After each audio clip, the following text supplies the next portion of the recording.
Selamat malam jemaat sekalian. Kembali lagi kita berkumpul kembali kedua kali.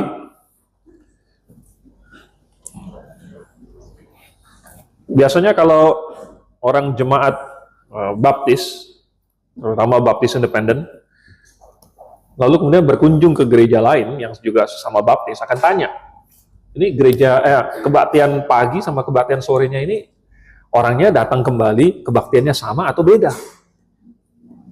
Kita bilang bahwa kita mau supaya orang yang sudah datang tadi pagi kembali lagi untuk berbakti kedua kalinya. Karena untuk sesuatu yang sangat penting, sepenting firman Tuhan, tidak cukup kita hanya mendengarkan firman Tuhan satu kali. Oleh sebab itu, mari kita pakai sedikit waktu untuk merenungkan firman Tuhan. Dan mari kita buka di dalam 1 Raja-Raja pasal yang ke-16. Kita akan baca mulai dari ayat yang ke-29 sampai 34. Ini satu perikop pendek, tapi cukup padat. 1 Raja-Raja pasal 16. Kita baca 29 sampai 34. Kalau sudah dapat, kita akan baca silih berganti. Saya duluan 29. Jemaat boleh 30, saya 31, demikian kita berganti-gantian sampai 34. Oke, kalau sudah dapat kita akan mulai. Saya akan duluan. Ahab anak Omri menjadi raja atas Israel dalam tahun ke-38 zaman Asa Raja Yehuda. Dan Ahab bin Omri memerintah 22 tahun lamanya atas Israel di Samaria.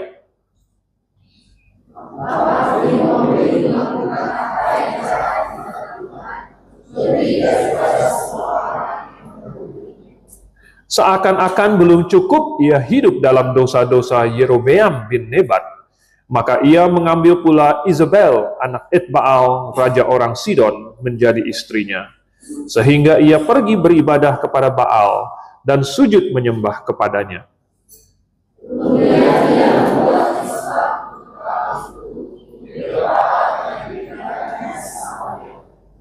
Sesudah itu Ahab membuat patung Asyera, dan Ahab melanjutkan bertindak demikian, sehingga ia menimbulkan sakit hati Tuhan, Allah Israel, lebih dari semua raja-raja Israel yang mendahuluinya.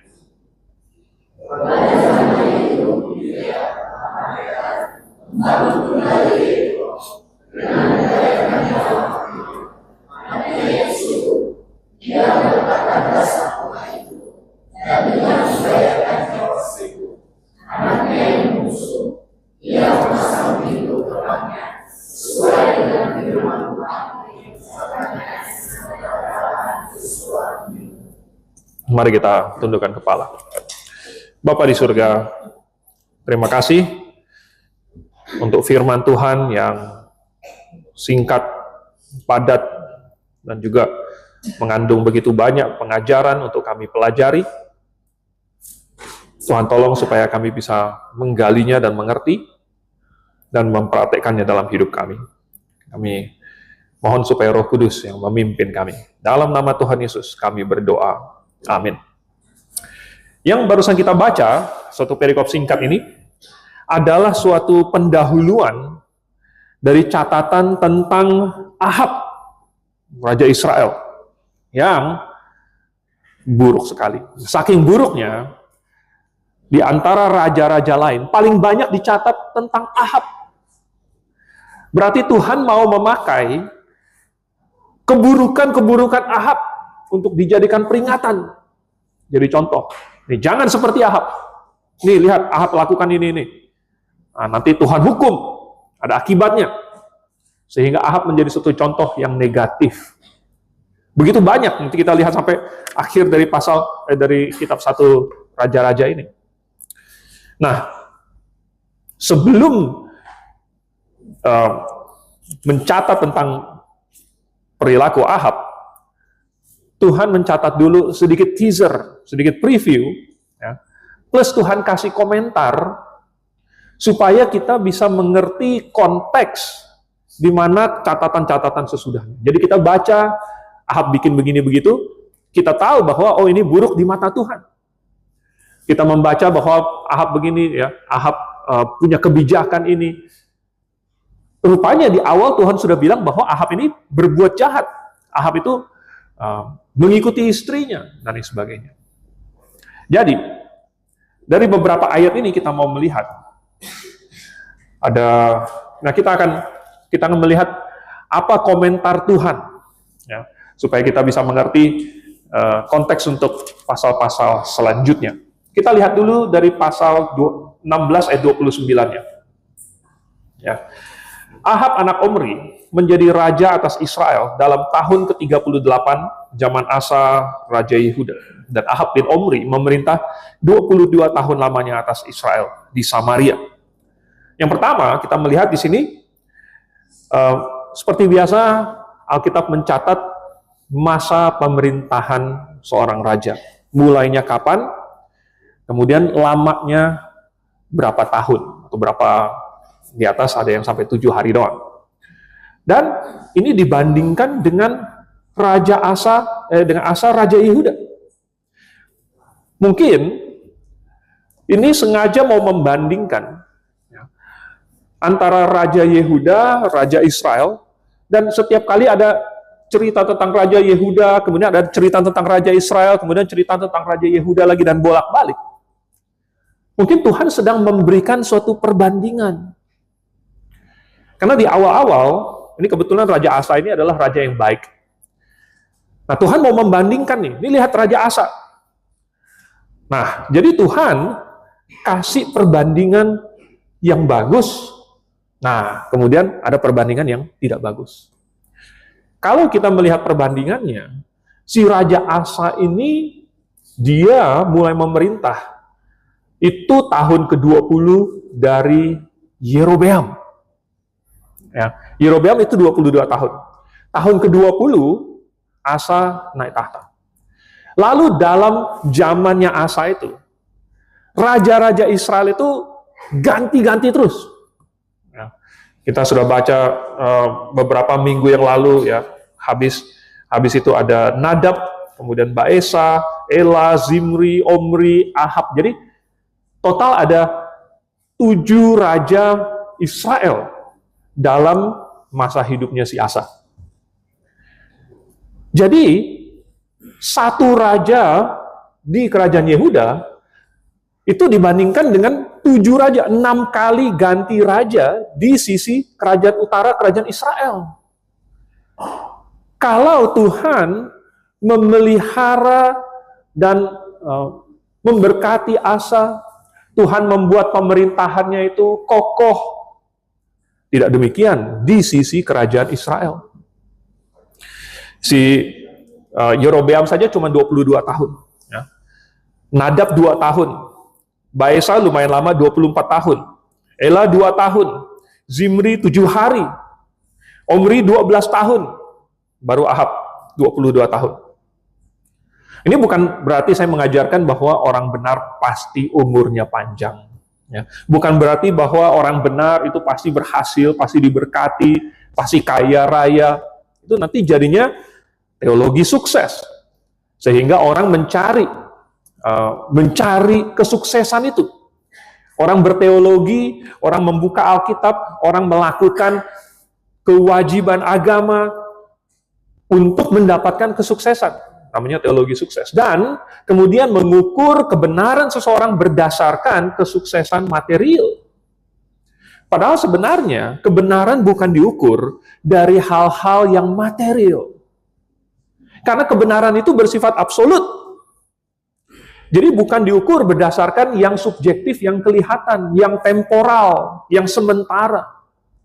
Kebenaran itu tetap akan benar, mau berapapun uang yang ditimpuk. Kebenaran itu tetap benar, mau berapa banyak orang pun yang setuju atau tidak setuju. Kebenaran itu bukan diukur berdasarkan hal-hal yang material, yang jasmaniah, yang duniawi. Kebenaran itu diukur berdasarkan firman Tuhan.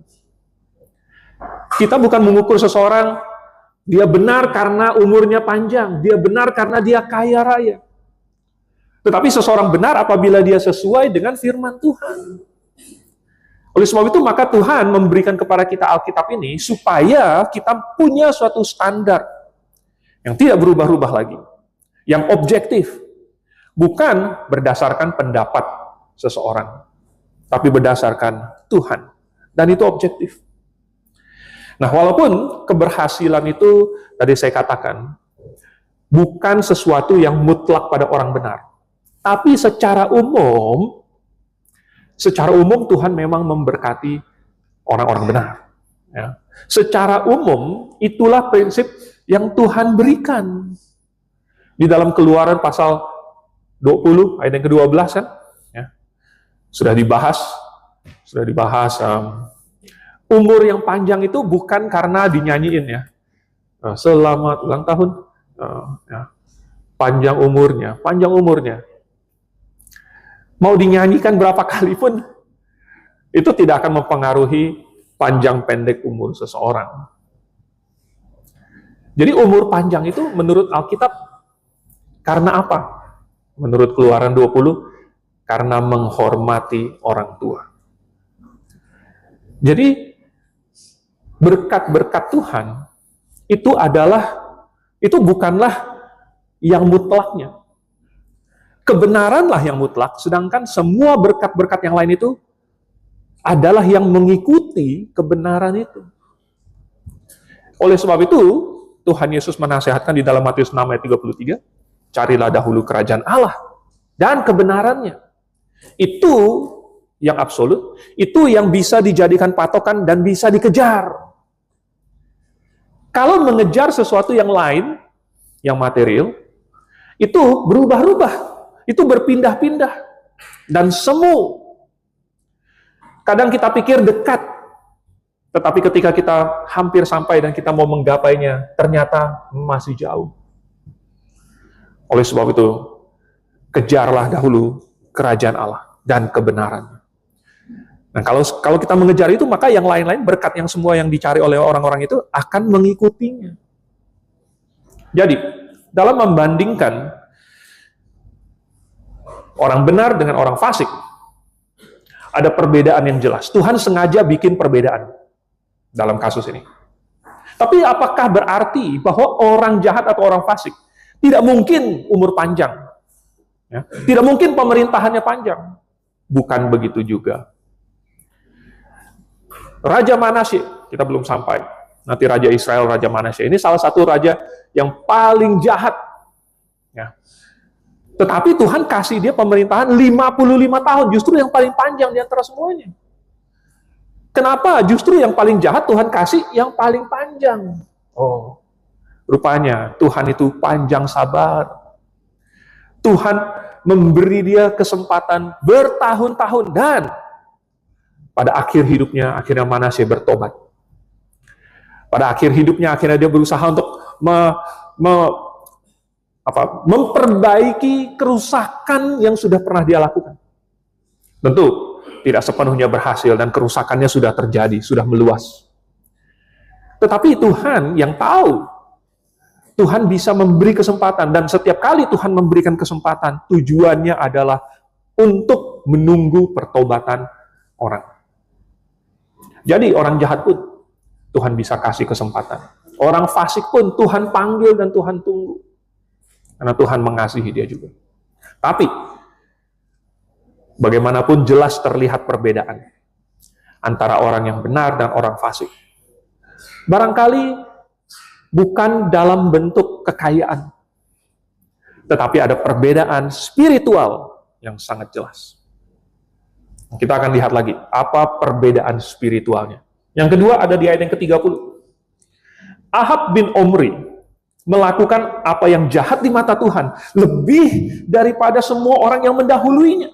Seakan-akan belum cukup, ia hidup dalam dosa-dosa Yerobeam bin Nebat. Jadi, di dalam King James Version, ya, dalam bahasa Inggrisnya, diterjemahkan yang ayat 31, seakan-akan belum cukup. Itu dia bilang apa? As if it had been a light thing for him to walk in the sins of Jeroboam. Seolah-olah mengikuti dosa-dosanya Yerobeam itu sesuatu yang enteng. Sesuatu yang ringan, sesuatu yang biasa bagi si Ahab ini. Jadi Ahab menganggap dosa-dosa Yerobeam suatu hal ya yang biasa, yang enteng. Dan dia belum puas dengan itu. Kalau Yerobeam mau supaya rakyat Israel jauh dari Yerusalem, Ahab mau lebih jauh lagi. Kalau Yerobeam kasih orang Israel dua Allah, ya, dua lembu emas, Ahab pikir masih belum cukup. Dia mau tambah lagi, lebih banyak lagi dewa-dewi berhala.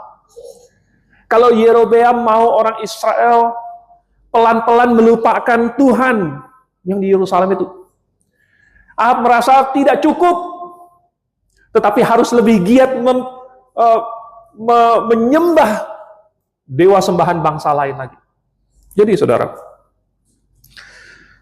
kalau Ahab melakukan semua kejahatan itu, ya, kenapa bisa sampai dia melebihi semua raja-raja sebelumnya? Komentar Tuhan adalah karena dia menganggap bahwa dosa-dosa Yerobeam itu ringan. Seakan-akan itu sudah biasa. Karena apa? Mungkin dari mudanya dia sudah melihat itu dilakukan.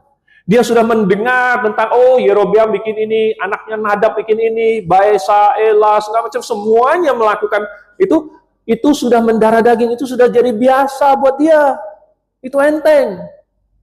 Sebenarnya pada zaman ini, dunia telah hancur moralnya. Dan Hollywood, perfilman, punya kontribusi yang besar untuk itu. Zaman dulu, zaman sebelum adanya TV, biasanya orang itu mencari hiburan bagaimana? Kalau di Eropa, ya, mereka main musik. Ya. Sehingga mereka bikin opera, ya, mereka bikin simfoni, mereka bikin orkestra, dan orang pergi nonton dan mereka terhibur dengan musik, dan mereka menciptakan musik yang indah-indah. Subjeknya adalah biasanya sesuatu yang agung, ya, sesuatu yang indah, dan orang pergi ke situ terhibur oleh keindahan. Tapi lalu kemudian muncul film. Padahal sebenarnya waktu muncul film itu, awalnya televisi itu masih lumayan bagus. Yang tampil di televisi itu, semuanya adalah orang-orang yang menampilkan kelas, menampilkan elegan. Ya. Mereka pakai jas, mereka pakai dasi, mereka potongan rambutnya bagus, rapi, laki-lakinya. Yang wanita tidak ada yang berani berpakaian tidak senonoh. Tetapi belakangan, malahan belum belakangan, lalu kemudian mulai berubah, masih di awal-awal itu. Subjek dari film itu mulai bergeser. Ya. Yang tadinya film itu menampilkan hal-hal yang baik, menampilkan karakter yang bisa dijadikan contoh, menampilkan jagoan, ya, hero, yang bisa menjadi role model. Tapi kemudian mulai bergeser. Akhirnya jagoannya punya suatu kekurangan. Jagoannya ada suatu character flaw. Suatu kekurangan moral. Ya. Misalnya ada suatu sifat jeleknya. Misalnya jagoannya pemarah. Kalau dia marah, dia jadi kuat. Tahu ini apa, saudara? Nah, kan? Ya. Nah, lalu kemudian ada yang jagoannya itu macam-macam ya. Ada yang jagoannya perokok, ada yang jagoannya peminum. Bahkan makin modern, para pembuat film itu merasa harus membuat jagoan yang ada cacatnya sedikit. Dan kata mereka itu baru bisa seolah-olah sesuai dengan hati para pemirsa, yang semuanya juga ada cacat. Jadi kalau bikin satu jagoan yang sama sekali tidak ada cacat, Ah, itu kayaknya terlalu fantastis, tidak masuk akal katanya. Jadi mereka mau bikin satu karakter yang ada cacatnya. Lalu mereka jadikan itu role model. Maka tidak heran ketika orang melihat kejahatan demi kejahatan, keburukan demi keburukan diputar terus di layar kaca. Maka itu menjadi hal yang biasa. Yang tadinya hal yang memalukan. Tetapi kenapa sesudah itu ditampilkan terus, menjadi cerita terus dalam televisi, yang namanya perselingkuhan menjadi biasa. Padahal tadinya sesuatu yang memalukan, sesuatu yang tabu. Tidak mungkin mereka berani menampilkan itu di televisi. Tetapi lalu kemudian mulai dikit, pelan-pelan, akhirnya terbiasa. Akhirnya itu menjadi hal normal. Apa efeknya di dalam kehidupan nyata, bukan di film lagi, di dalam kehidupan nyata, orang mempraktekkan apa yang dia tonton. Karena itu sudah menjadi biasa. Sampai anak muda sekarang, mereka pikir kalau pacaran sudah biasa untuk tinggal bersama. Untuk langsung intim seperti layaknya suami istri. Karena mereka melihat itu dan menganggapnya sudah biasa. Itu karena mereka melihat, mendengar. Dan itu lama-lama menjadi biasa. Ahab. Ya. Karena dia menganggap dosa-dosa Yerobeam itu sudah biasa. Maka dia lebih jahat lagi. Maka kita harus melawan ini. Jangan kita membiarkan diri kita terlarut dan menganggap, oh iya itu sudah biasa. Kita harus dalam hati berkata, itu adalah kejahatan, itu adalah suatu hal yang menjijikkan di mata Tuhan. Baru kita ada suatu benteng, ada suatu sekat yang memisahkan, supaya itu tidak masuk ke dalam hati dan membuat itu terbiasa di dalam hati kita. Lalu kemudian yang ketiga, masih di ayat ke-31. Seakan-akan belum cukup, ia hidup dalam dosa-dosa Yerobeam bin Nebat. Maka ia mengambil pula Izebel, anak Etbaal, raja orang Sidon, menjadi istrinya. Sehingga ia pergi beribadah kepada Baal dan sujud menyembah kepadanya. Kemudian dia membuat mezbah untuk Baal itu di kuil Baal yang didirikannya di Samaria. Sesudah itu Ahab membuat patung Asyera dan Ahab melanjutkan bertindak demikian sehingga ia menimbulkan sakit hati Tuhan Allah Israel lebih dari semua raja-raja Israel yang mendahuluinya. Saudara, kali ini adalah peringatan terhadap pernikahan yang tidak seiman. Sidon, bangsa asal dari Izebel ini, terkenal karena penyembahannya kepada Baal dan Asyitoret. Ya. Baal itu adalah tuan tanah yang memberikan kesuburan dan kemakmuran. Sedangkan Asyitoret adalah dewinya. Ya. Jadi, bangsa Sidon, mereka menyembah Baal atau Asyitoret atau dua-duanya. Nah, kelihatannya Izebel ini membawa semua yang ada di bangsanya dulu bersama-sama dengan dia ke dalam rumah tangganya bersama dengan Ahab. Dengan menikahi Izebel, anak dari Raja Sidon, Ahab secara resmi memasukkan penyembahan berhala yaitu Baal, Asyera, Asyitoret ke dalam Israel. Dulu Yerobeam memasukkan penyembahan lembu emas. Kemudian dia membuat suatu sistem baru. Dia dirikan keimamatan baru yang diangkat sendiri. Dia bikin hari raya baru yang dia tetapkan sendiri. Tetapi dia masih bilang bahwa ini Tuhan. Maksudnya Tuhan itu Yehovah, ya. Karena dia bilang bahwa inilah dia bilang Allah-Allahmu, ilah-ilahmu yang membawa kamu keluar dari Mesir. Jadi maksudnya adalah Tuhan, tapi lembu emas. Tetapi di sini Ahab sudah terang-terangan dan tidak malu-malu lagi langsung bilang udah Baal. Ya, sekarang kita menyembah Baal, kita menyembah Asyera. Tuhan udah nggak usah ini lagi. Tidak usah kita setia kepada Tuhan. Ya, sekarang kita punya teman baru. Teman baru kita itu di utara Sidon. Teman baru kita itu punya kapal-kapal saudagar yang hebat. Teman kita itu punya teknologi, teman kita itu punya kekuatan. Kalau kita berteman dengan Sidon, kita akan lebih kuat. Kalau begitu kita akan adopsi juga Baal, Asyera, Asitoret, dewa-dewa asing itu. Dan dia memasukkan itu secara resmi sehingga dia melakukannya di mana-mana.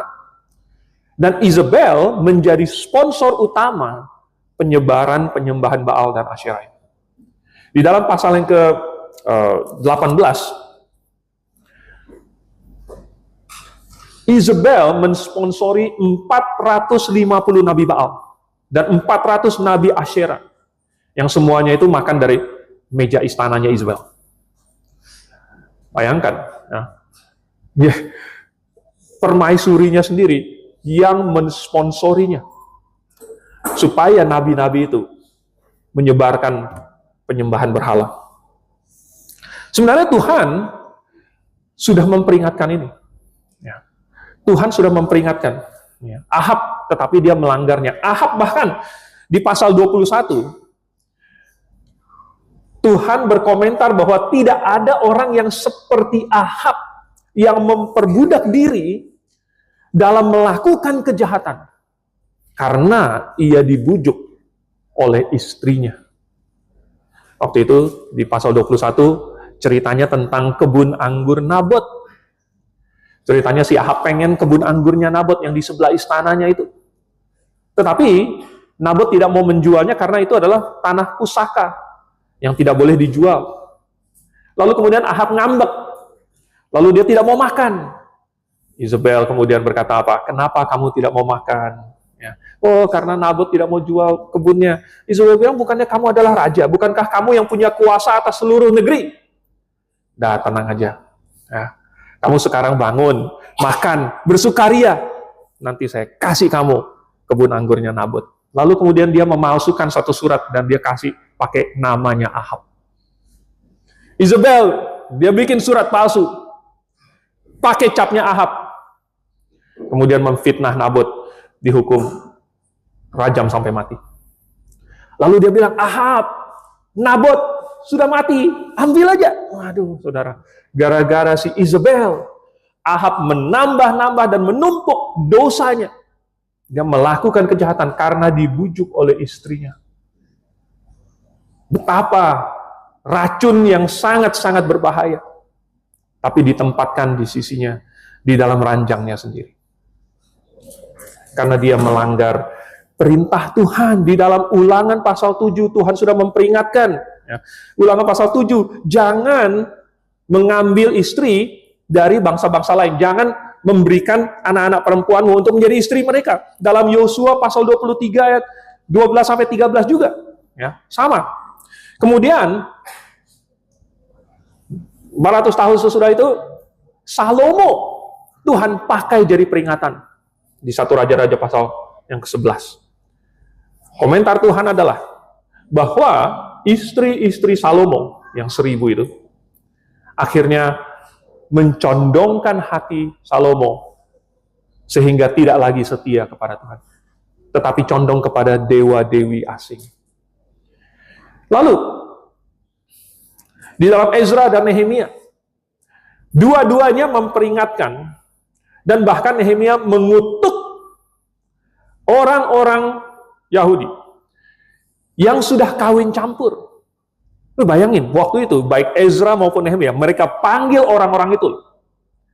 Kemudian lagi di perkumpulan rame-rame begitu, mereka dipanggil ke depan. Terus dimarah-marahin. Nehemia lebih ekstrim lagi, katanya beberapa di antara mereka dipukuli, terus dicabuti rambut dan janggutnya. Waduh, saya nggak bisa membayangkan. Ya, dan dia kutuki mereka. Kenapa kamu begitu bodoh? Kenapa kamu berubah setia? Kenapa kamu tidak peduli kepada perintah-perintah Tuhan? Dalam Maleakhi ada peringatan lagi. Dan kalau yang di perjanjian lama masih kurang jelas, di perjanjian baru ditambahin lagi. Dalam 1 Korintus pasal yang ke-7. Paulus bilang, boleh menikah lagi. Ini waktu itu dia lagi berbicara tentang orang-orang yang sudah menikah, lalu kemudian sebelum diselamatkan sudah menikah, lalu kemudian sesudah diselamatkan, salah satunya tidak bisa tahan lalu kemudian menceraikan yang sudah percaya ini.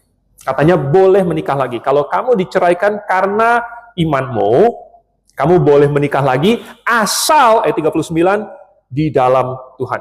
Asal orang percaya. Boleh menikah asalkan orang percaya. Dalam 2 Korintus pasal ke-6, Paulus bilang, jangan kamu menjadi pasangan yang tidak seimbang dengan orang yang tidak percaya. Terus kemudian dia menambahkan, dia kasih argumen, apa persamaannya antara terang dan gelap? Apa persamaannya antara kebenaran dengan ketidakbenaran, dengan kefasikan? Apa bedanya? Bukan apa bedanya. Apa samanya Kristus dengan Belial? Dan dia membuat satu argumen bahwa tidak ada persamaan, tidak ada bagian bersamanya antara orang percaya dengan orang non percaya. Oh saudara, ini suatu peringatan yang sangat jelas. Bukan hanya Salomo yang menjadi contoh, Simson menjadi contoh. Siapa istri pertamanya Simson? Orang Filistin, ya, gadis Filistin. Dan jelas itu pasti bukan kehendak Tuhan. Sekalipun Tuhan mengizinkannya, karena Tuhan memang mau Simson cari gara-gara dengan orang Filistin. Tetapi bukan dengan cara menikahi gadis Filistin. Ya, cari gara-gara kan nggak harus menikah dengan gara-garanya. Aneh sekali, cari gara-gara malah menikah. Tetapi akibatnya adalah suatu kemerosotan moral sesudah dia menikah dengan gadis Filistin ini. Dia selalu ada masalah dengan perempuan. Dia sampai terkurung gara-gara dia main pelacur di situ. Sampai-sampai dia pagi-paginya dia harus mengangkat pintu gerbangnya sampai ditaruh di atas puncak bukit. Kemudian Delila lagi, ceritanya kalian sudah tahu. Nah, jadi Simson, Salomo, rata-rata semua yang punya istri dari bangsa lain, banyak lagi. Itu pasti masalahnya juga banyak. Jadi saudara, wahai orang-orang muda,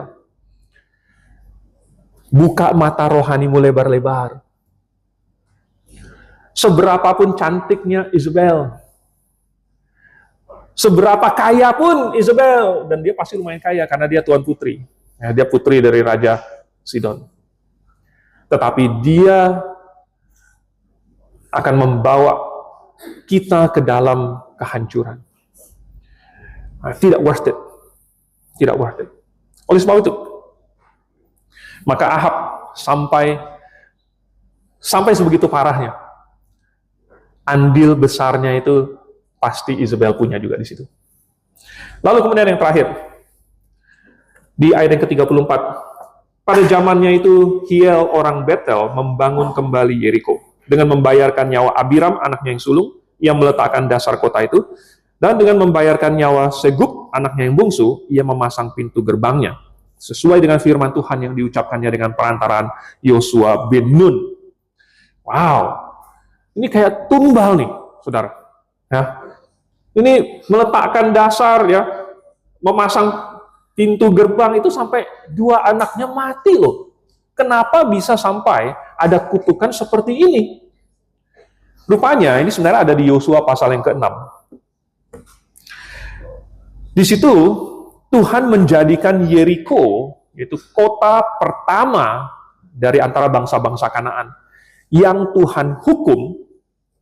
Tuhan jadikan itu sebagai simbol, sebagai tugu peringatan. Inilah yang Tuhan hukum, inilah yang Tuhan kutuk. Oleh sebab itu maka semua penduduknya, semua harta bendanya, pokoknya seluruh kota itu tidak terkecuali harus dimusnahkan, harus dibakar dengan api sampai habis. Dan reruntuhannya itu Tuhan mau jadikan suatu peringatan yang tetap, sehingga setiap orang yang lewat di situ. Dan lokasi dari kota Yeriko kuno ini, itu adalah lokasi yang strategis. Kan mereka menyeberang sungai Yordan. Kan?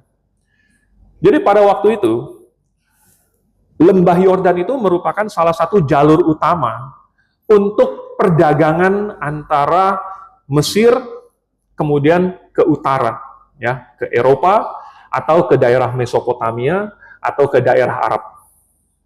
Sehingga kota Yeriko ini menempati suatu lokasi yang strategis di dekat Sungai Yordan, tidak terlalu dekat, tetapi ada jalur yang turun dari pegunungan, lalu kemudian ke arah Sungai Yordan, dan di situ ada suatu penyeberangan. Jadi kota Yeriko ini menjadi semacam suatu kota benteng yang mengendalikan rute perdagangan ini. Nah, ini sangat strategis. Ya. Dia bisa memaksa orang atau pedagang yang lewat itu bayar pajak dan lain sebagainya. Atau dia bisa menutup jalur perdagangan ini sama sekali. Jadi kalau ada orang lewat di situ, lalu kemudian melihat reruntuhan Yeriko, semuanya akan geleng-geleng kepala. Apa yang terjadi dengan Yeriko? Maka ceritanya akan diulangi lagi, bahwa Tuhan menghukum kota Yeriko. Semua penduduknya itu dimusnahkan, dan itu menjadi tugu peringatan. Dan cara Yeriko ini hancur, cara tembok-temboknya runtuh, begitu ajaib. Orang Israel tidak melakukan apapun, tidak melemparkan batu, tidak menembakkan panah, tetapi roboh dengan sendirinya oleh karena Tuhan. Dan itu menjadi peringatan buat semua orang. Oleh sebab itu Tuhan, lewat Yosua, tidak mau kota Yeriko ini dibangun kembali. Tuhan tidak mau ada orang yang kemudian membangun kembalinya, lalu kemudian menjadikannya makmur untuk menggeser ingatan akan tugu yang Tuhan bikin.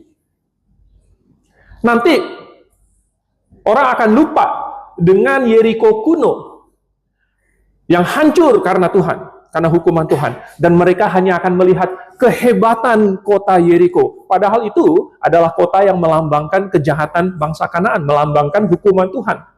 Oleh sebab itu maka jangan dibangun kembali. Nah, tetapi itu adalah keinginannya Tuhan.